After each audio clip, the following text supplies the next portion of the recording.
বিষয় বিসমিল্লাহির রহমানির রহিম।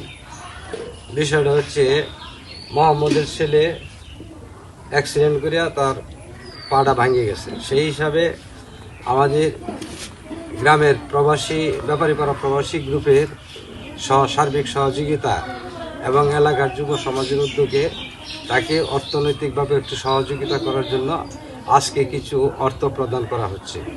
এই অর্থ দ্বারা যেন সে চিকিৎসা করতে পারে এবং সকলেই দোয়া করবেন যেন তার পাটা ভালো হয় এবং এই যুব সমাজ যেন এরকম মানবতার ফেরিওয়ালার কাজে নিয়োজিত থাকতে পারে এবং এই গ্রামের যে কোনো মানবিক সমস্যায় যেন পাশে থাকতে পারে সেই জন্য আমরা দোয়া করি এবং তাদেরকে এই গ্রামের পক্ষ থেকে ধন্যবাদ জ্ঞাপন করছি।